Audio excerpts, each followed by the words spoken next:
Em 90 segundos tu não faz nem um miojo, mas eu te ensino as matérias que tu tem até nojo. Então senta aí e começa a quebrar a TP pra ter energia pra tua mente processar e entender que a probabilidade de você ir bem no Enem tá ligada direto aos meus raps também. Então começa com humanas, só sei que nada sei, mas sei que saí da vida e pra história eu entrei. Se o clima esquenta e tua caneta falhou, fica tranquilo, a esfera dela dilatou com calor. Eu sou flúor com oxigênio, dá pra completar, evoluir melhor que o Darwin poderia imaginar. Se tinha uma pedra no caminho, pode crer que eu já chutei absoluto no rap. Eu nasci pra ser rei, criei uma sociedade aos modelos de Durkheim. O mecanismo dela própria é que diz pra onde vai minha inspiração. Thomas Edison dizia, é 1% e o restante o trabalho que faz. Então senta o rabo aí que eu vou te ensinar. Sometimes rap is the best way to learn, rapá. Eu não compreendo, pero no puedo.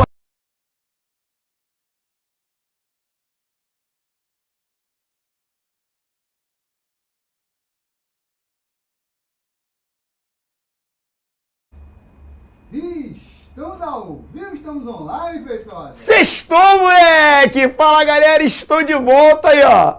I'm back! Fala, pessoal, uma boa noite a todos, gente. Uma excelente sexta-feira. Estamos aqui no nosso encontro semanal. Fiquei aqui como o último dos moicanos. Toda semana a gente vai estar aqui, ó, fechando a semana de lives com vocês juntinhos. Um beijo pra galera no chat. Estou aqui, eu e meu grande companheiro John Stuart McAfee, né, gente? Um grande amigo. Somente o café para trazer um professor vivo até as 19h30 de sexta-feira. Mas muito feliz, galera. Estou muito satisfeito. Queria agradecer aí a todos do ProEnem por esse retorno. Mandar um beijo aí para todo o carinho, né? As pessoas que têm aí mandado carinho pra gente. Pô, isso é muito legal. É muito satisfatório. Aqui eu considero minha casa. Trabalho aqui de 2018 até 22 e agora voltamos aí a ter o nosso encontrinho e claro, né, galera, como de praxe, a gente aqui tem que fazer a nossa, né, jornada com aquele ódio no coração, né, gente? Tem que ter amor na alma, mas o coração com ódio, com vontade, então é geografia na veia. A gente fez aí, né, um cronograma para vocês muito legal, tá? Que vai contemplar tudo aquilo que o Enem mais aborda. A gente fez uma análise estatística dos assuntos, vai ter muita geopolítica, vai ter muita geografia humana, vai ter geografia física. A gente vai aqui fazer um conjugado muito interessante que vai nos permitir entender essa linda ciência que é a geografia, que ano passado no Enem, né, pessoal? Deu aí as caras com ódio no coração, né? Foram, se eu não me engano, 16 ou 17 questões que eram de geografia pura ou que usavam ali conceitos geográficos. Então, realmente, nas 45 questões de humanas, a geografia foi muito presente. Então, é uma tendência que a gente precisa levar em consideração. Tá bom, galera? Agradecer aí a vocês aí no chat, o pessoal já tá aí.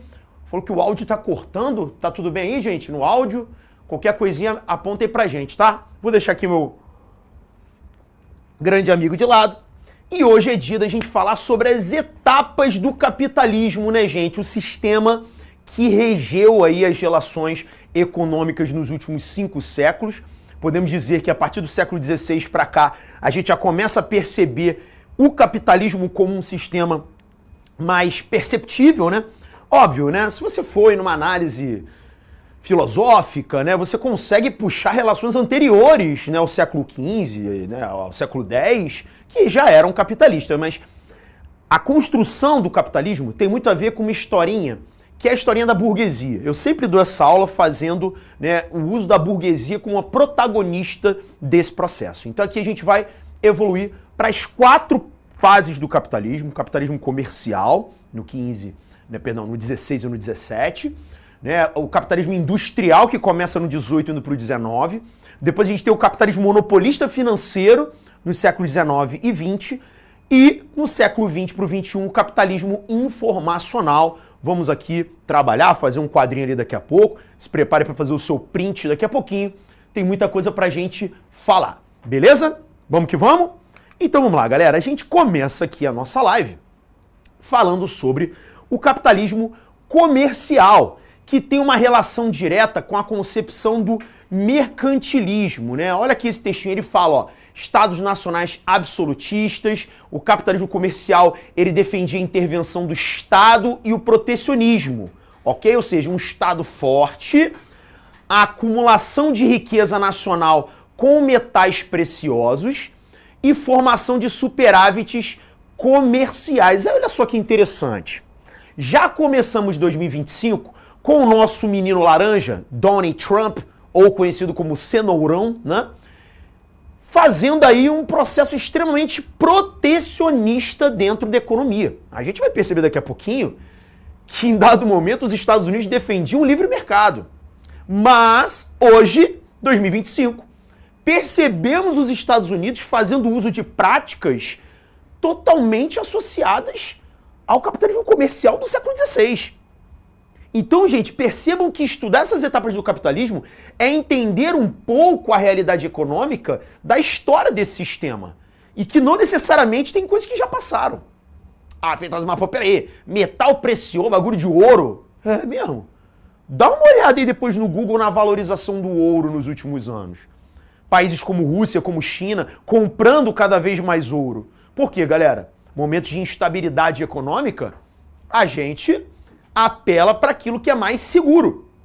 E aquilo que é mais seguro é o metal precioso. O ouro não desvaloriza, ele só se valoriza.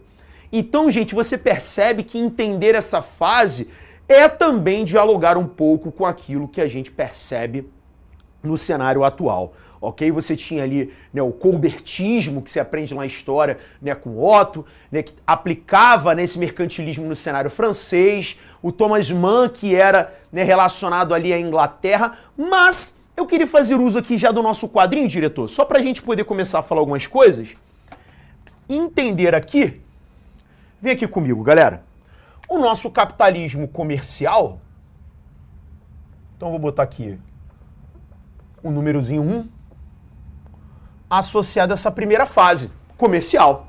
Todo mundo pegando aí, pessoal? Esse capitalismo, como a gente falou, ele vai ter a sua trajetória ali entre os séculos 16 e 17, e apesar do slide fazer alusão ali à Inglaterra e França, quais são as potências, gente, que surgem como protagonistas pioneiras nesse processo? Foi Portugal e Espanha. Então lembremos que isso aqui está associado a uma fase histórica importante, que você estuda como Estados Nacionais. Feitosa, por que o Estado Nacional ele vai ser importante nesse contexto? Porque, galera, como eu te falei no início da aula, isso aqui não é uma história só sobre o capitalismo, é uma história sobre a burguesia.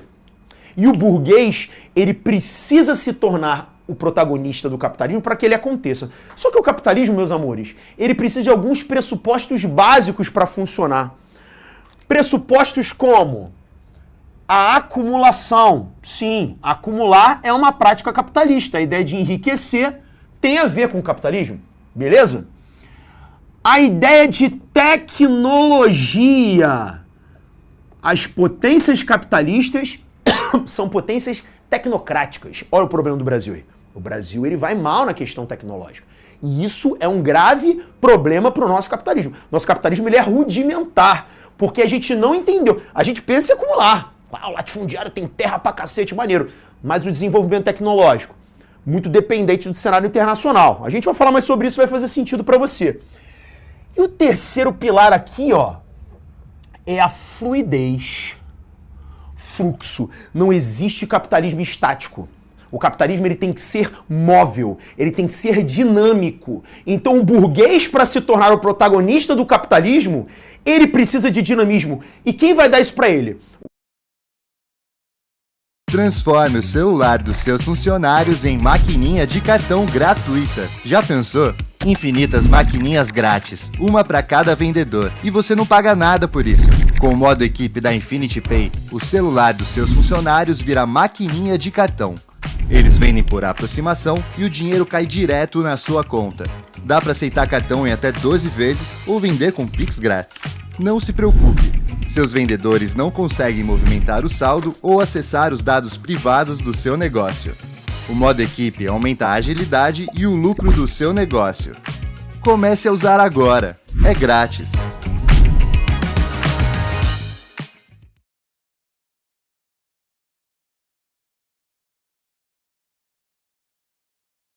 Tecnologia. Ué, Feitosa, que tecnologia nessa época? Pô, tu tá falando do século XVI? É porque você acha que tecnologia, gente, é só a inteligência artificial.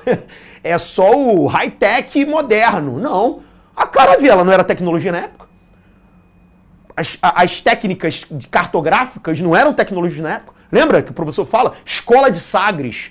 Pô, escola de Sagres, quando era criança, eu achava que era escola com a placa escrita Sagres. Não é isso. A escola de Sagres era uma tradição de navegadores em Sagres, em Portugal, que os caras eram muito sinistros em relação à navegação. E que conseguiram com isso investir no quê, galera? Ó, aqui, ó. Expansão marítima. Até botaram isso aí já no chat. Aqui só tem nome sinistro, né, gente? O negócio aqui é diferenciado. Então, a gente já tem aqui o entendimento do que está acontecendo. A expansão marítima, ela está dando capacidade maior para os estados nacionais acumularem riqueza. Para a burguesia acumular riqueza. Por quê? Porque ele tem fluxo, dinâmica. Da mesma forma que você precisa de internet 5G, 6G, o cara precisava aqui de uma caravela rápida. Ele precisava, gente, criar uma estrutura de movimentação que possibilitou o que, amor? Aqui, ó, da expansão marítima veio um bagulho chamado aqui, ó, colonialismo. E com o colonialismo eu fazia o que, gente? Um pacto colonial, mais conhecido como monopólio comercial. Aí o slide falou assim, eles buscavam superávit. O que é o superávit? É você exportar mais do que você compra, né? Porque quando eu compro, eu estou gastando. Quando eu exporto, eu estou ganhando. Então o burguês, ele queria o quê? Uma colônia que tivesse exclusividade comercial com ele, burguês português, ou burguês espanhol, ou burguês inglês, e ele tivesse ali o controle da economia. Reparou como aqui já caiu a primeira grande fábula do capitalismo? Ah, o capitalismo é o livre mercado, sabe? Coisas loucas. Mercado, capital, ele flui livremente. Isso não existe. Isso é doença, isso é maluquice, não existe. Sempre o capitalismo busca monopólio. É porque eu quero ter o meu monopólio e quero furar o teu monopólio. Esse é o negócio. É chamar talaricagem, né? Eu quero abrir o seu mercado, mas o meu fica aqui fechadinho. São os Estados Unidos do Trump hoje em dia. Eles querem que o mundo consuma produtos americanos. Legal. Acho maneiro pra caramba. Também queria se eu fosse americano. Só que quando a China vai vender pra ele e exerce ali uma dominância no mercado, não, tá demais. Vamos colocar tarifas alfandegárias. Tá sacando, galera? Na verdade, eu não quero aqui agora que você tenha aula de mercantilismo, até porque o Otto vai fazer isso bem melhor do que eu. Eu não tenho essa capacidade. Eu tô apenas trazendo para você elementos dessa fase que vão dialogar com o que a gente vive hoje e com a construção do sistema do capital. Belezinha, galera? Tranquilidade? Show? No chat tem alguma coisinha rolando? Quem é capitalista tem um grande acúmulo de capital. Exatamente, Madara. Agora, não é somente o acúmulo de capital, porque você e eu podemos acumular algum capital. Ah, eu fui no shopping ontem e comprei vários tênis. Ah, sou tão louco, sou tão capitalista. Gente, não, isso é consumo, tá? Para. Isso é doideira. Ah, eu adoro um iPhone, sou capitalista. Não. O capitalismo é quando você consegue criar um sistema em que a acumulação seja algo automático. Você é dono de um meio de produção. A gente vai falar sobre isso daqui a pouquinho na próxima fase. Beleza? Tranquilidade, pessoal? Qualquer coisa, manda aí no chat. Vamos voltar lá pro nosso slide? Pessoal falando aí. Thiago alfinetando o Trump mais do que o Kendrick no Super Bowl. Que aí você brincou com o meu coração, né, gente? Você citou Kendrick Lamar. Eu fico até emocionado porque é o ídolo, né, gente? Um monstro sagrado. Mas não tô aqui alfinetando não, gente. Na verdade, você tem que entender que o Trump ele é um grande capitalista. Ele entendeu o sistema. Eu que não sou capitalista, porra. Eu sou trabalhador. Eu não tenho um capitalismo. E o problema é esse. A gente vive numa realidade, que semana que vem a gente vai entrar nesse tópico, tão bipolarizada culturalmente, que quando eu critico o capitalismo, automaticamente eu sou comunista. Não. A gente precisa também começar a se desvencilhar desse aspecto. É estudar o capitalismo para conseguir criticá-lo, entendê-lo e modificá-lo. O comunismo é outra coisa. Ele quer quebrar completamente o capitalismo e criar um novo sistema socioeconômico, beleza? São coisas distintas, mas isso aí a gente vai chegar depois. Vamos com calma, beleza? E aí chegamos no capitalismo industrial. O capitalismo industrial, gente, ele já vem ali a partir do século XVIII, ó, já tá vendo aqui, ó. Adam Smith, Davi Ricardo, século XVIII indo pro XIX, ó. 18, não chegou 19 porque empacotou, mas a galera já naquela transição que critica o mercantilismo e o absolutismo. No plano político defende a democracia representativa, 3 poderes, né, gente? Aí já vem ali, né, um iluminismo com uma influência maior, né? A liberdade do indivíduo, isso aqui, olha como tu gosta disso, né? Não, eu sou livre. O capitalismo, ele me deixa livre. O comunismo, ele me bota acorrentado. Isso aí é outra fábula também que vocês gostam muito, né, gente? Pessoal tuiteiro, agora os exeiros, eles são uma raça diferente. Direito à propriedade, quero acumular, hein? Livre iniciativa e concorrência. Aqui, ó. Ó, isso aqui, gente, é Disney. Já viu, ó? Isso aqui é Marvel, tá? Não existe. É legal ver, mas é cinema. Essa porra aqui é doideira, porque o cara, ele quer monopólio. Lembra disso? Era contra a intervenção do Estado na economia e favorável à livre ação de forças de mercado. A riqueza vinha da indústria. Esses caras já são mais modernos. Por quê? Lá no capitalismo comercial, a riqueza vem de uma acumulação primitiva de capitais, gente. Que o Otto vai falar com você. O que é essa acumulação primitiva? Eu vou lá, adquiro uma colônia, com essa colônia eu vou ali fazer um plantation, eu vou fazer uma mineração, eu vou obter alguma riqueza, eu vou pegar essa riqueza para mim. Legal. Portugal e Espanha ficaram nessa, gente. E aí a Inglaterra surge com uma outra percepção, que já traz ali uma relação um pouco mais avançada. Vamos olhar isso no quadrinho para a gente poder entender melhor? Vamos lá, diretor. Hoje eu estou dando trabalho pro diretor. Mas vamos lá, galera. Aí aqui a gente vem para a segunda fase, que é o capitalismo industrial. Olha que maneiro.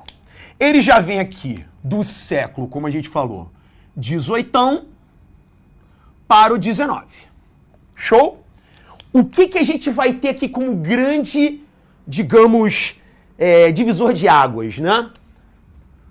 O surgimento da maquinofatura dentro do contexto da Revolução Industrial. Isso não é uma aula de Revolução Industrial. Eu estou mencionando essa revolução. O que é a Revolução Industrial de uma forma mais amena, para você conseguir chegar a um raciocínio básico, tá? Mas a gente vai entrar nisso depois com mais detalhes. Não é aula sobre sistema produtivo, nada disso. A gente está aqui começando a falar sobre isso. Mas a Revolução Industrial, ela traz a ideia de um motor a vapor. E aí vamos entender quem é que cria o motor a vapor? Um amigo chamado James Watt, que é por acaso inglês. Olha aqui, ó. Tecnologia. Tecnologia me permitindo produzir mais. Aqui eu vou ter, meu irmão, indústria têxtil. Vamos fabricar tecidos? Quanto de tecidos? Muito. Ah, então isso revolucionou a produção. Verdade, só que os caras foram além. O motor a vapor ele permitiu o surgimento de trens. Ele permitiu o surgimento de navios a vapor. O que isso aqui está trazendo para mim? Ó. Fluidez. Com mais tecnologia e mais fluidez, eu consigo chegar a mais acumulação. O português e o espanhol, gente, ficaram todos pimpões durante 2 séculos. Colonizando, extraindo minérios, acumulando, show! Pô, estamos super bem. Eu uso esses minérios para quê? Para comprar coisas. Eles fabricavam essas coisas? Não. Quem que fabricava? A Inglaterra. A Inglaterra ela vai dominar a produção e também o comércio. Ela vai afundar com o mercantilismo. Por quê? Porque agora eu tenho o trem. O trem anda 100 km por hora. Uma carroça andava 25, 4 vezes mais rápido. Agora eu tenho navio a vapor. O navio a vapor andava 60 km por hora. Uma caravela navegava a 15 km, 4 vezes mais rápido. A Inglaterra ela consegue produzir mais, levar os seus produtos mais rapidamente para os mercados, controlar esses mercados através de um domínio da oferta. Tá te lembrando alguém, pessoal, com a bandeira vermelhinha, um olhinho puxado, que domina metade do comércio naval mundial em 2025? Olha aí, ó. A China, galera, ela olhou para o capitalismo na sua história e reproduziu. Aí tu fica discutindo com os outros, passando vergonha. Ah, que a China é comunista. Ela quer me botar num galpão de roupa caque tomando sopa de aveia. Para com isso, moderniza o seu olhar. Para com isso. A gente precisa entender que hoje a China pratica um capitalismo mais apoiado nesses 3 fatores do que os Estados Unidos, que estão se fechando, galera. Menino Laranja está voltando a práticas protecionistas lá do Pacto Colonial. Isso aqui, gente, ó, eu elevava tarifas. Por que eu elevava tarifas? Para eu poder justamente impedir o excesso de competição no meu mercado. É isso que o Trump está fazendo. Só que o Trump está fazendo isso hoje, amores, colocando tarifas sobre produtos que ele não fabrica. Olha o tiro no pé. Ah, tu fala muito mal do Trump. Vamos falar do Lula então, pô. O Lula aumentou a tarifa dos seus produtinhos da Shein, da Shopee, suas brusinhas ficaram mais caras. Isso foi um tiro no pé. Por quê? Porque eu aumento a tarifa sobre um produto importado para o Brasil, mas eu não tenho fábricas nacionais que possam concorrer com isso. O que aconteceu? Você continua comprando o produto da Shein, da Shopee, só que pagando mais caro. Resultado, tu fica bolado. Aí o PT fica querendo entender por que as pessoas têm antipatia com ele. Por quê? Porque não tem uma visão moderna de capital. Tu pode até ser protecionista se você quiser, mas você tem que ter bala na agulha para bancar isso. Os Estados Unidos não têm bala na agulha para garantir isso aqui, gente. Tanto que agora está tendo surto inflacionário. Pensem nisso. Isso é muito importante, gente. A gente pegar a história capitalista e fazer um confronto com o atual, com a questão do momento. Beleza? Deixa eu ver o chat aí como é que tá. A pessoa tá perguntando aí. Gente, tá tendo algum problema? Tá tranquilo? Show? Cara, qualidade ruim por preço barato, Caio Alexandre, também é uma visão bastante, digamos, ultrapassada, tá? É que a China fabrica tanto, filho, que ela vai produzir do vagabundo ao extremamente qualificado. Depois pesquisa na internet sobre as fábricas de automóveis da Xiaomi. No Brasil, você compra celular e tablet na Xiaomi. Na China, você já tem carro da Xiaomi sendo feito em 76 segundos. Aí sabe o que o aluno fala pra mim? Da Tesla é melhor. Tu não tem dinheiro nem pra comprar o da Tesla, nem o chinês. Vamos lá. Mas o chinês é metade do valor do Tesla. Por uma tecnologia altamente competitiva. O Xing Ling, ele existe, mas hoje ele já não é mais a marca da indústria chinesa. Olha o que a China fez, galera. O mesmo que a Inglaterra fez. Ela investiu em tecnologia, permitindo ela acumular melhor. Então isso, gente, é uma característica muito interessante. Nós no Brasil, por exemplo, somos dependentes de importar bens que vêm do exterior, porque a gente não tem a nossa autonomia que os ingleses conseguiram no século XVIII. Agora, o mais triste, há 30 anos atrás, 40 anos atrás, a industrialização brasileira era maior do que a chinesa e coreana juntas. E hoje, 2025, nós somos dependentes da produção industrial chinesa que se tornou moda do mundo. Você tá entendendo? Aí o aluno sempre pergunta, pô, tem como o Brasil revolucionar a sua economia? Pô, só tem. Agora, você precisa estudar o capitalismo, gente. E não é o capitalismo que a gente quer trabalhar? Essa é a questão, galera.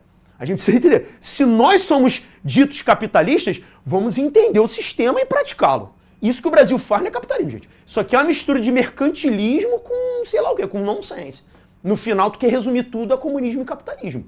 Calma, tá? Vamos com calma. Voltando lá para o nosso slide. Deixei aqui minhas canetas. Vamos agora para o capitalismo monopolista financeiro, que é um bagulho muito louco, por quê? Com o capitalismo industrial, galera, olha só, a burguesia, lembra que a burguesia lá no mercantilismo, ela era uma burguesia meramente comercial? No capitalismo industrial, ela se torna uma burguesia industrial. Com aqueles elementos que a gente acabou de observar ali, ela enriquece num nível max turbo power. Não tem como segurar a burguesia mais. Viu o slide anterior que eu coloquei ali? Ela era contra o absolutismo. Ela pregava um Estado mínimo. Por quê? O burguês fica grandão, maluco. O burguês começa a crescer e fala, que mané rei? Oxe, monarquia, fica quieto. Ah, mas na Inglaterra tem rei. É o rei que reina, mas não governa, porque o burguês fica grande. Você vai ver, o Otto ele vai trabalhar o nome dessas revoluções como revoluções burguesas. É a burguesia que vai querer revolução porque ela quer mudar o sistema. Ela quer mudar o sistema para onde, Feitosa? Para um modelo onde ela tenha mais autonomia. Então ela começa, gente, a ter liberdades para se expandir, ok? Dentro desse... Olha o nome, ó. Monopolista, ela vai buscar a formação de monopólios e ela vai começar a constituir um mercado financeiro. Isso aqui, gente, é fantástico. Por quê? Diretor, vem comigo por gentileza. A gente aqui, ó, começa a observar essa nova fase. Esse capitalismo monopolista financeiro, que como a gente falou ali, já pega o século XIX, né? Indo pro 20, tá? Aqui, gente, cabe observar que esse burguês acumula um volume de riqueza tão expressivo que essa riqueza ela gera excedente. Olha que coisa emocionante. Eu escrevo isso no quadro e ao mesmo tempo lágrimas vêm nos meus olhos que eu quero chorar, pô. Porque a coisa mais gostosa do mundo deve ser tu produzir tanto dinheiro que você excede. Sobra. E quando sobra, gente, você começa a arrumar formas do que fazer com essa sobra. Porque os caras já são industriais. Os caras já são donos de frotas comerciais, de navios, de trens, companhias inteiras. Só que ainda assim sobrou dinheiro. Tem noção? Isso é o capitalismo. É você se tornar meio de uma produção de capital onde esse capital gera excedente. E quando ele gera excedente, eu começo a criar uma parada para você chamada banco. Fala, não, irmão, coloca o seu dinheiro no banco, hein? Vai ficar com o dinheiro no colchão? Eu lembro quando eu era monitor, ganhei meu primeiro salário. E aí me pagaram em... acho que 600 reais que eu ganhei. Me pagaram em nota de 10. Era tanta nota de 10 que eu sentei na cama, eu lembro disso um dia, tirei os elásticos, me pagaram em elástico, então isso meio esquisito, né? Acho que o dono da escola tinha atividades ilícitas. Mas peguei, era tanta nota que eu cheguei a fazer aquele negócio de jogar pro alto, assim, ué, dinheiro! Outro dia eu tava lembrando quando foi a última vez que eu peguei um dinheiro na mão, uma nota de dinheiro. Por quê, galera? Porque hoje o capital financeiro, ele se torna especulativo, que a gente vai falar daqui a pouquinho. Aqui ainda não era assim. Então o cara fala que, ó, o banco é onde você guarda o seu capital, o banco é quem te empresta dinheiro a juros quando você precisar, e eu também vou criar as chamadas bolsas de valores, onde você vai investir o seu dinheiro, pô. Quem é que coloca as ações nas bolsas de valores? Empresas. Empresas de quem? Do burguês. O burguês ele consegue convencer as pessoas de que a melhor coisa que existe é pegar o dinheiro das pessoas e elas comprarem ações das empresas dos burgueses. Ou seja, as pessoas trabalham para a burguesia, recebem dinheiro da burguesia, compram um produto da burguesia e o que sobra ele devolve para a burguesia e a burguesia dá um negócio chamado ação. E todo mundo acha lindo. É isso, é o sistema. Isso aqui é genial, gente, isso é brilhante. Com isso, essa burguesia fica mais poderosa ainda, fica mais rica ainda. E, claro, isso vai permitir que exista a formação dos chamados mono- ou oligopólios. O que são os mono- ou oligopólios? Vamos aqui colocar alguns exemplos. O primeiro exemplo e o mais famoso é o cartel. O que é o cartel, gente? É quando dentro de uma relação comercial você realiza qualquer tipo de combinação de mercado, tá? Não só o preço, mas combinar, fazer algum tipo de acordo. Cartel pode, Feitosa? Não, cartel é crime, mas acontece, nossa, desde posto de gasolina e farmácia até companhias aéreas. Isso aqui tem a rodo. Muito, muito, muito. Existe fiscalização, existe, né, monitoramento, mas a parada, ela acontece, tá? Segunda forma, que é um pouco mais elaborada, é o chamado truste. O truste, galera, ele já trabalha com uma ideia de seguinte: eu tenho uma mesma empresa, tá? Essa empresa, ela controla a matéria-prima de um produto, ela controla a fabricação de um produto e ela controla a distribuição de um produto. Feitosa, me dá um exemplo disso daí. Petrobras, no Brasil. A Petrobras, ela extrai o petróleo, ela refina o petróleo e ela distribui o petróleo. Claro que houve uma parcial privatização. Hoje isso aqui não é 100% dessa maneira na Petrobras, mas originalmente era. Outro exemplo, Coca-Cola. Tem lá a matéria-prima do refri, que deve ser alguma coisa maravilhosa, né, gente? Porque aquilo ali é extremamente viciante. Fabrica o refrigerante e ela leva pra você no caminhão da Coca-Cola, inclusive no Natal vai até o Papai Noel junto, né? Pra poder deixar tudo mais animado e divertido. Então, olha só. Quando o cara tem uma empresa em forma de truste, ele consegue acumular mais ainda. O cara fica rico, porque ele elimina os intermediários. Agora, nada é mais maravilhoso para o burguês do que as chamadas holdings. Quem são as holdings, gente? As holdings, elas são grupos de acionistas que a gente chama de sociedades anônimas. Sociedade anônima não tem nada de ocultismo não, tá? Esse nome é porque eu compro uma ação, você compra uma ação, a gente não se conhece. Somos anônimos, mas somos sócios. O que essa sociedade anônima ela faz? Ela consegue ter o controle acionário de várias empresas. Feitoso, o que é controle acionário? É quando você vai no mercado financeiro e você compra mais de 50% das ações de uma empresa. Tá?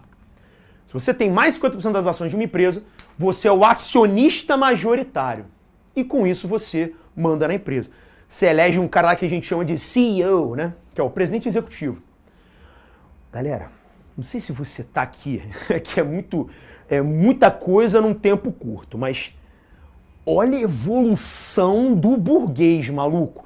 Ele sai de um cara que comercializava no feudo, passou a comercializar na caravela, desenvolve tecnologias produtivas e passa a ser dono de fábricas, começa a vender seus produtos mais rápido com novas tecnologias e acumula tanta riqueza que no final ele é dono de bancos, ele leva as pessoas a investir em bolsa de valores nas suas próprias empresas e cria organizações empresariais que só trazem para ele benefício. A holding, filho. Aqui é o apogeu do bagulho. Você pega, por exemplo, a companhia 3G Internacional, que tem como acionista majoritário Jorge Paulo Lemann, que é brasileiro, né? Pseudo-brasileiro, que o maluco só viu na Suíça. O cara ele é dono da Ambev, que é dona de outras marcas de bebida, é dona de companhia de educação, é dona da loja americana, é dona do Burger King, é dona da Heinz, que faz tempero, da Kraft, que faz carne. O maluco ele é dono de muitas empresas. Como é que esse cara quebra? Eles são inquebráveis, gente. Feitoso, mas a loja americana estava quebrando. Gente, aquilo ali foi falcatrua. Tu deixa a tua empresa ali que ela tá meio capenga, deixa ela quebrar, depois você pressiona o governo para te ajudar financeiramente. Que foi o que aconteceu com Americanas. Depois tu teve lá o governo Lula, foi lá e salvou a Americanas. Pô, mas usando o nosso dinheiro? Sim, porque se ele deixasse a Americanas quebrar, você ia bater na porta dele dizendo que ele é um maldito que deixou a loja americana quebrar. O Estado, galera, ele encolhe a um ponto que o empresário engole. Lá na biologia, tu não aprende? Fagocitose, é isso que acontece.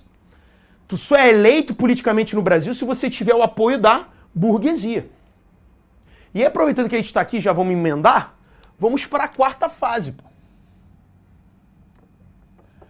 Que é o capitalismo informacional. Esse informacional, amigos, ele pega o finalzinho do século XX e já vai para o XXI. Esse capitalismo ele já pega uma fase mais moderna, onde eu tenho um lance chamado revolução técnico-científica informacional. Olha que palavrão bonito, ó. O que é essa revolução técnico-científica informacional, Feitosa? Olha aqui, ó. Ciência no centro de tudo. Você tem agora os tecnopolos. Os tecnopolos, eles revolucionam as técnicas. O que é técnica, gente? É como você faz as coisas. Ele revoluciona a informação. O que é informação? A troca de dados, a troca ali, né, de elementos que vão dar algum tipo de condição privilegiada para o mercado, né? Sobre usuários, por exemplo, através das infovias. Olha a gente aqui, ó. Você, sexta-feira, assistindo uma aula pela internet. Isso aqui é puramente associado a essa fase informacional. Beleza? E aí, galera, a burguesia consegue agora ter uma expansão de capital absurda. Por quê? Porque eu vou ter a tal da globalização do capitalismo. A gente vai chegar nisso aqui na próxima aula. Onde, através dessas vias de informação, o capitalismo se expande, como diz o mestre Milton Santos, maior geógrafo da história do Brasil, espraiamento dos fluxos capitalistas. O que é espraiar? É você expandir no nível máximo, como se fosse uma manteiga no pão que você estica ali ao máximo, atingindo todos os lugares do mundo em algum nível. E nisso aqui, galera, nessa globalização do capitalismo, o surgimento de mercados comerciais globais, o surgimento do capital especulativo financeiro, isso aqui é maravilhoso, gente. Isso aqui é o dinheiro de videogame, pô. É o dinheiro que não existe. Bitcoin, o que é Bitcoin, Feitosa? É um conjunto de bytes criptografados, criados ali no sistema que eles chamam de blockchain, né, que você tem ali um código próprio, e eles atribuem valor para aquilo dali, pô. Que valor? O valor que você especular. Gente, o Donald Trump foi eleito agora, ele inventou uma moeda própria. O maluco inventou a criptomoeda própria e lançou, brother. E vendeu pra cacete em 2 dias. Porque o mercado especulativo é isso, né, gente? Eu compro ali baratinho um determinado investimento e espero para revender no futuro por um preço mais alto. Pode subir, pode cair. A Bitcoin já subiu, já caiu. Sobe, desce, sobe, fica nessa gangorra. Porque é algo especulativo. É diferente do que eu fazia aqui. Isso aqui era produtivo, gente. Eu faço um rolo de tecido, eu fabriquei isso numa máquina e fiz roupa para as pessoas, entendeu? Agora aqui a coisa começa a ficar mais etérea, mais, digamos, nebulosa, né? Tem um filme maravilhoso, Lobo de Wall Street, não sei se vocês já assistiram, que eles usam esse termo no filme, fala assim, é fugazi, o dinheiro é fugazi, é um negócio que vira poeira. Do dia para noite você fala, a empresa faliu. É tipo você e a Bet, né, gente? Que hoje movimenta 1% do capital no Brasil, do PIB brasileiro. As pessoas, elas investem hoje em apostar em time de futebol. Isso aqui é o apogeu do capital especulativo. Feitosa, mas isso aqui não é algo muito complicado, né? Você não pode ter repercussões negativas? Pode. Quem é que vai regular isso? Ninguém. Ninguém por quê? Porque aqui, galera, uma das características marcantes é o nosso neoliberalismo. No neoliberalismo, o Estado ele é ainda menor em relação à economia. Então eu não tenho intervenção estatal, eu não tenho governo atuando. Eu não tenho um cenário ali de controle, né? É o mercado pelo mercado, ele é livre completamente. Então as empresas, olha só, elas conseguem ter um gigantismo ainda maior nesse cenário. Vamos falar sobre menino Elon Musk, gente? Será que dá ainda ou tá cedo demais? Tem que falar de Elon, pô. Essa semana, olha a simbologia disso daqui. Essa semana você teve o presidente dos Estados Unidos. Gente, o presidente dos Estados Unidos da minha geração, que já passei dos 40, era uma entidade sagrada. O cara, ele aparecia numa declaração sentado no Salão Oval, com a bandeira dos Estados Unidos ali naquela mesa, e ele falava alguma coisa, o mundo parava. Tu teve essa semana no Salão Oval uma apresentação do Trump, que o Elon Musk estava do lado em pé, com um filho nas costas, depois o filho desce e começa a zoar o bagulho, pô. Inclusive zoou o Trump. Fala, pô, sai daí, cara, tu nem é presidente. Xinga lá o Trump, ou seja, o moleque defecou sobre a existência do presidente americano. Feitosa, o que você está querendo dizer com isso? Eu estou querendo dizer que é uma minimização, gente, dessa figura do Estado. Eu vi alguns memes aí, logo que o Trump assumiu, colocando a ideia de que o Zuckerberg lá do Facebook, né, o Elon Musk, o Jeff Bezos lá da Amazon, eles são subservientes ao Trump. Não, meus amores, enganaram-se feio. O Trump foi eleito pelas plataformas. Por quê? com a garantia de que ele não iria intervir nelas. Ele iria dar liberdade a elas. Ele iria permitir que o Elon Musk, o Zuckerberg, não fossem regulados. E em troca, essas empresas ajudaram esse cara a chegar no poder, com financiamento eleitoral, com apoio da mídia, dos veículos de comunicação. Gente, é bizarro. É um encadeamento de poderes muito louco. Mas olha só que parada curiosa. Ao mesmo tempo, menino Trump está numa fase mais moderna do capitalismo, mas ele ainda recorre a práticas intervencionistas lá do passado, para tentar se livrar do quê? Da concorrência. Então é esse o ponto que eu queria chegar. A maior mitologia do capitalismo é a ideia de livre concorrência. Nenhum capitalista de fato quer livre concorrência. Ele quer acumular, ele investe em tecnologia para acumular, ele investe em fluidez para acumular, acumular e acumular. Mas ele não quer competição.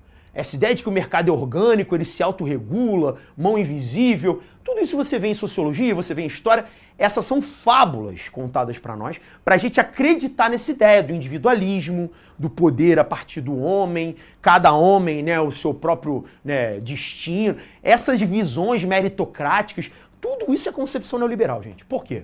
Porque para que eu tenha um Estado mínimo, eu não posso ter uma sociedade forte, a sociedade tem que ser esfacelada, fragmentada. E aí a rede social ajuda muito nisso, né, gente? Você só vê os seus problemas, você lamenta os seus problemas, você não enxerga a coletividade.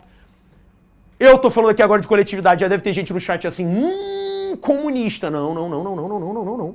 Isso se chama sociedade. Que a gente está esquecendo esse processo, propositalmente. Por quê? Porque o Estado ele é mínimo para o burguês, ele é mínimo para você, mas quando fere os interesses dele, ele intervém. Que é o caso do TikTok. Não queremos mais TikTok nos Estados Unidos. Mas, se você, TikTok, me vender metade das suas ações, eu, governo americano, aí a gente pode deixar vocês atuarem aqui. Por quê, gente? Eu quero liberdade máxima para o Elon Musk, lembra? Quando o STF aqui no Brasil começou a incomodar Elon Musk, a gente ficou, nossa, as pessoas falam, a liberdade de expressão, eu tenho que ter o direito de falar o que eu quiser. Monarquilândia, né? Aquelas coisas bem legais. Por outro lado, quando você tem um caminho inverso, existe uma restrição, gente. Existe uma limitação. O que eu tô querendo dizer pra você, gente, é porque a gente fica se vestindo dessas blusas ideológicas, direita, esquerda, cima, baixo, R2, R3, triângulo, bola, se é vermelho, se é azul, se é comunista, capitalista. No final, galera, a gente contou uma história aqui sobre, brevemente, né? Sobre o capitalismo. O próprio socialismo, que você vai aprender em outras disciplinas, ele surge como uma inquietação com elementos capitalistas que não são justos. Mas nunca houve essa força igual e contrária do comunismo com o capitalismo, porque você percebe, o capitalismo ele é mutante. Ele está sempre em adaptação, em readaptação, em reconstrução. Mas o que não muda? O tripé. O que não muda? O burguês conduz o processo. Por que a China incomoda tanto? Porque a China tem um capitalismo onde o burguês não conduz o processo. Quem conduz? O Estado. Mas isso é um assunto que a gente vai tratar mais à frente em outras aulas, tá bom, galera? Queria agradecer a vocês. É muita informação, eu sei. Aqui hoje foi muito mais pra gente dar aquela desenferrujada, pra gente bater o papo sobre algumas coisas. Eu vou sair da frente pra vocês printarem daqui a pouquinho, fica tranquilo. Mas agradecer a presença aí do chat. Muita coisa aí que eu não consegui ler, tá, gente? Porque hoje realmente é uma aula muito rápida, você vê, a gente varreu aqui 5 séculos em 45 minutos.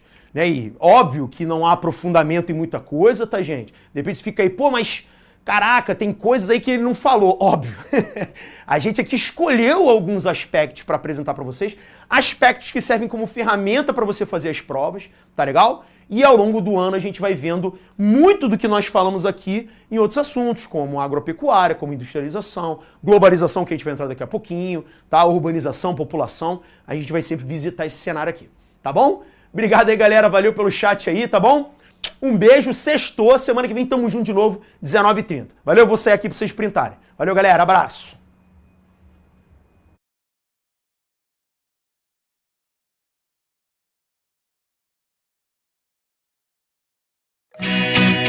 Assista nossas aulas a hora que você quiser.